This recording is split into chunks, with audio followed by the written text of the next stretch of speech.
Hello students, I am Ajay Sir from Vivekananda Senior Secondary School, Bani. We will start the next concept of class +1 physics. Now our concept is work done in moving a body over a rough horizontal surface. आपके पास एक horizontal surface है, ये बिल्कुल आपको पता है ना horizontal surface क्या होता है. ओके दो सरफेस होते हैं, एक तो इंक्लाइंड होता है, जैसे ये देखो this surface is vertical surface, ऊपर की तरफ जो होता है वर्टिकल सरफेस होता है, और अगर बिल्कुल नीचे प्लेन पे हो तो that is the horizontal surface. ये हॉरिजॉन्टल है और ये वर्टिकल है. ओके तो ये आपके पास कौन सा सरफेस है? Horizontal surface. अब हॉरिजॉन्टल सरफेस के ऊपर उन्होंने बोला है कोई बॉडी है, उसके ऊपर वर्क निकालना है जब हम उसको मूव करेंगे. चलो मान लेते हैं मैंने क्या किया, इस बॉडी को यहाँ से लेकर इस पॉइंट तक ले गया. सेंटर से मैं ले रहा हूँ पॉइंट. ओके सेंटर से पॉइंट यहाँ तक ले गया. ओके मान लो मैंने एस डिस्टेंस इस बॉडी को मूव करवा दिया. समझा कि इस बॉडी को इस पॉइंट से इस पॉइंट तक मैं लेके गया हूँ. तो आपने निकालना कि वर्क डन कितना लगा इस बॉडी को इससे यहाँ पे लेके जाने के लिए. ओके तो आपको पता है आप अगर इस तरफ लेके जाओगे बॉडी को तो आपके जो फोर्स होगी आपको इस डायरेक्शन में लगानी पड़ेगी. पी जो फोर्स होगी वो इस डायरेक्शन में लगानी पड़ेगी. अब आपको पता अगर आप फोर्स इस डायरेक्शन में लगाओगे तो आपकी फ्रिक्शन की फोर्स हमेशा अपोजिट लगती है. ये बात हमेशा याद रखो, क्योंकि जो फ्रिक्शन की फोर्स होती है वो मोशन को अपोज करती है, रोकती है मोशन को, मोशन होने नहीं देती, रोकती है. हम इस बॉडी को इधर खींच रहे हैं, फ्रिक्शन की फोर्स कह रही है नहीं वापस. ओके अपोज कर रही है कि खींच जोर ज्यादा लग रहा है फ्रिक्शन की वजह से. अब ये फोर्स की अब आपको ये भी पता है कि न्यूटन थर्ड लॉ ने क्या बताया था कि अगर एक डायरेक्शन के अंदर फोर्स लगेगी तो उसके विपरीत भी एक फोर्स लगेगी. Action and reaction equal and opposite. जितनी इधर फोर्स लगाओगे उतनी इधर भी फोर्स लगेगी. ओके तो ये फोर्स हमारी न्यूटन थर्ड लॉ को भी ओबे कर रही है और फ्रिक्शन और फोर्स से भी हमारी ये क्लियरफाई हो रही है कि इधर फोर्स लग रही है तो वापस फ्रिक्शन की फोर्स अपोज करती है. ये आपको पता चलेगा. अब आपको पता है इस बॉडी का वेट भी होगा, कुछ ना कुछ इस बॉडी का वेट होगा, उसकी फोर्स किधर को लगेगी? नीचे की तरफ लगेगी, जिसको क्या बोलते हैं? mg की force, mass into gravity. Mass into gravity. Mass और ग्रेविटी कितना खींच रही है इन दोनों पे डिपेंड करती है. mg की फोर्स होगी ये. अब ये देखो नीचे की तरफ फोर्स लग रही है तो इसके अपोजिट भी तो एक फोर्स लगेगी जिसको बैलेंस करेगी न्यूटन थर्ड लॉ के अकॉर्डिंग. चलो एक अपोजिट फोर्स भी लेते हैं जिसको बैलेंस करने के लिए यूज हुई. उस फोर्स को बोलते हैं नॉर्मल रिएक्शन की फोर्स. एक्शन की फोर्स ये है, रिएक्शन की फोर्स वो है. फोर्स क्लियरफाई होगी आपको कितनी फोर्स उसके ऊपर लग रही है. ओके 4 फोर्स लग रही है. एक पी की फोर्स जो आप लगा रहे हो, फ्रिक्शन की फोर्स जो सरफेस लगा रहा है, वेट की फोर्स जो वेट लगा रहा है, नॉर्मल रिएक्शन तो अपने आप लगती है किसी भी फोर्स के अपोजिट. तो ये आपको 4 यहाँ से फोर्स क्लियरिफाई होगी.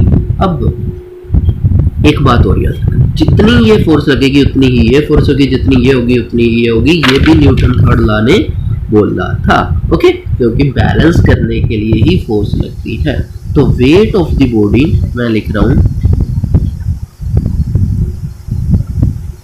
Weight of the body balanced bye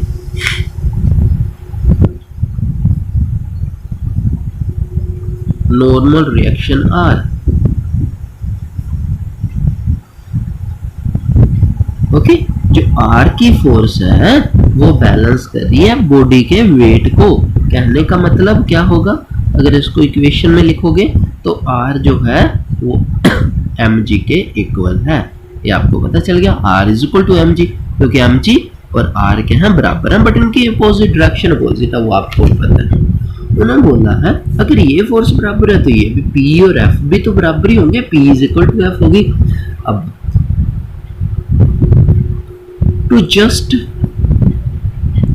move the body over a track. अगर आपने उस बॉडी को ट्रैक के ऊपर मूव करना है तो आप फोर्स लगाओगे, वी अप्लाई ये फोर्स. और जो फोर्स अप्लाई करोगे विच इज इक्वल टू दी, फिर आपने P लगा दी, which is equal to friction, friction के बराबर होगी बट अपोजिट डायरेक्शन में अपोजिट होगी। Okay, that is the P is equal to F होगा। ये भी आपको पता चल गया। यहाँ से हमारी दो इक्वेशन बन गई, एक इक्वेशन ये बन गई, एक इक्वेशन ये बन गई। इतना तो समझ आ गया होगा आपको, कोई दिक्कत तो नहीं है। तो चलो नेक्स्ट, अब आपने क्या करना था, वर्क डन निकालना है। कॉन्सेप्ट का नेम ही क्या है, वर्क डन। तो वर्क डन का फार्मूला आपने 9th क्लास में किया हुआ है। What is the work done, क्या होता है work done, force into displacement. आपको अच्छे से पता है, फोर्स इनटू डिस्प्लेसमेंट। ओके, तो कितना डिस्प्लेसमेंट हो रही है, कितना डिस्टेंस कवर किया बॉडी ने, यहाँ से लेकर यहाँ तक। मान लो यहाँ पे ए पॉइंट, ओ पॉइंट ले लो, ओ पॉइंट से लेकर इस ए पॉइंट तक ओ ए डिस्टेंस एस कवर किया है। तो वर्क डन क्या हो जाएगा, फोर्स कितनी लगी थी, पी फोर्स और एस डिस्टेंस या डिस्प्लेसमेंट। अब पी फोर्स किसके इक्वल है, अभी आपने किया है एफ फोर्स के इक्वल, मल्टीप्लाई एस हो गया। ये इतना समझ आ गया होगा। चलो, अब आपको मैंने एक बात बताई थी कि जो कोफिशिएंट ऑफ फ्रिक्शन होता है वो किसके इक्वल होता है। अब चलो मैं दोबारा थोड़ा सा बता देता हूँ आपको। फोर्स जो होती है डायरेक्टली प्रोपोर्शनल होती है रिएक्शन के। ओके, फोर्स किसके डायरेक्टली प्रोपोर्शनल होती है, रिएक्शन की। और इस साइन को हटाते थे तो म्यू आता था, और यहाँ पे बॉडी मूव कर रही है तो म्यू के आएगा काइनेटिक के लिए, क्योंकि बॉडी काइनेटिक मोशन के अंदर है। काइनेटिक का मतलब पता है ना, काइनेटिक एनर्जी का, the energy due to motion.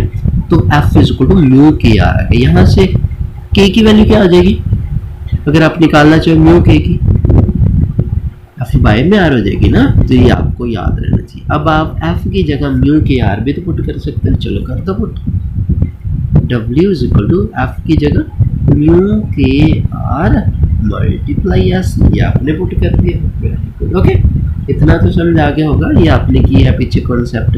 अब R की वैल्यू किसके बराबर है, mg के वैल्यू बराबर है। चलो अब हम क्या करेंगे, W is equal to mu k mg into s, ये हो जाएगा। ओके तो ये हमारा क्या हो गया, वर्क डन निकल गया। कहने का मतलब है, अगर आपको कोफिशिएंट ऑफ फ्रिक्शन पता है, मास पता है, ग्रेविटी पता है, और कितना डिस्टेंस आपने उस बॉडी का मूव किया ये पता है, तो आप वर्क डन आसानी से निकाल सकते हो। ओके, ये मैंने बता दिया ना आपको, ये लिखने की जरूरत नहीं है। By knowing mass, gravity, coefficient of friction and distance we calculate the work done. Okay, तो आज हम इतना ही कॉन्सेप्ट करेंगे। दोबारा मैं रिपीट करता हूँ, ये हमारी कोई बॉडी थी, इसके ऊपर आपने क्या लगाई, फोर्स लगाई, पी फोर्स लगाई, और बॉडी के अपोजिट जो फोर्स लगेगी फ्रिक्शन की फोर्स लगेगी, वेट की फोर्स जो नीचे की तरफ mg लगेगी, इसके अपोजिट आपको पता है एक रिएक्शन की फोर्स हमेशा लगती है। मतलब हर एक फोर्स को बैलेंस करने के लिए भी तो फोर्स चाहिए ना, तो वो बैलेंस की फोर्स, इसको ये बैलेंस कर रही है, इसको वो बैलेंस कर रही है। ओके, 4 फोर्स हो। अब यहाँ पे A तक आप O से लेकर उसको A पॉइंट तक लेके और S डिस्टेंस मूव करवा दिया। अब आपको पता है R की फोर्स mg द्वारा बैलेंस हो रही है, R की फोर्स mg द्वारा बैलेंस हो रही है ना, और P की फोर्स F के द्वारा बैलेंस हो रही है। ओके, P कौन सी फोर्स है, जो आप लगा रहे हो, ओके, बॉडी को मूव करवाने के लिए। अब वर्क डन का आपको फार्मूला पता है, फोर्स इनटू डिस्प्लेसमेंट होती है। Work done is equal to the force, force कौन सी आएगी, P जो आप लगा रहे हो ना, इनटू S। अब P किसके बराबर है, फ्रिक्शन की फोर्स के बराबर है, इनटू S हो गया। फ्रिक्शन की फोर्स का फार्मूला क्या है, म्यू के आर। के किस लिए यूज किया, क्योंकि बॉडी मूव कर रही है, काइनेटिक कोफिशिएंट है ये। ओके, काइनेटिक फ्रिक्शन का कोफिशिएंट है।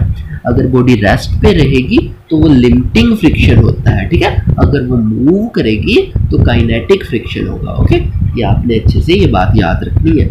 ओके, तो यहाँ पे म्यू के आर हो जाएगा मल्टीप्लाई एस। अब आर किसके द्वारा बैलेंस हो रहा है, mg के द्वारा ना, तो W is equal to mu k mg into s हो जाएगा। तो ये आपका यहाँ से कॉन्सेप्ट कंप्लीट हो जाएगा।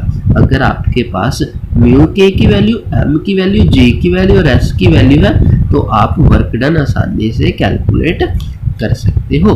तो ये आपको समझ आ गया होगा कॉन्सेप्ट। आई होप आपने क्या करना है, इसको अच्छे से रिवाइज करना है और जो बेसिक कॉन्सेप्ट होते हैं ना वो अच्छे से समझा करो। जैसे ये फोर्स इसके द्वारा बैलेंस होगी, ये फोर्स इसके द्वारा बैलेंस होगी। ओके, ये सारे आपके जो लॉस ऑफ मोशन थे ना, जो उसके ऊपर ये बेस ये आगे चैप्टर फ्रिक्शन आया है। ओके, वो पिछले कॉन्सेप्ट अच्छे से आ जाएंगे तो ये अच्छे से आ जाएगा। ओके, न्यूटन थर्ड लॉ इसके ऊपर अप्लाई हुआ और यहाँ पे कौन सा लॉ अप्लाई हुआ? ओके, एम जी की force f equal to m g आपको पता है, न्यूटन सेकंड लॉ ने बताया था एक। ओके, न्यूटन सेकंड लॉ ने क्या बताया था कि rate of change of momentum is directly proportional to the external force applied. Okay, चलो ये आपने कॉन्सेप्ट आप पीछे से रिवाइज करोगे तो ये आसानी से आपको समझ आएगा। ये आपका कॉन्सेप्ट ही कंप्लीट हो चुका है। हम इतना ही करेंगे, अच्छे से आपको समझ आए इसलिए थोड़ा करेंगे और आप इसको अच्छे से समझो और अपनी नोटबुक के ऊपर नोट्स बनाओ। तो I hope you will understand this concept. Take care, stay home, stay safe, bye.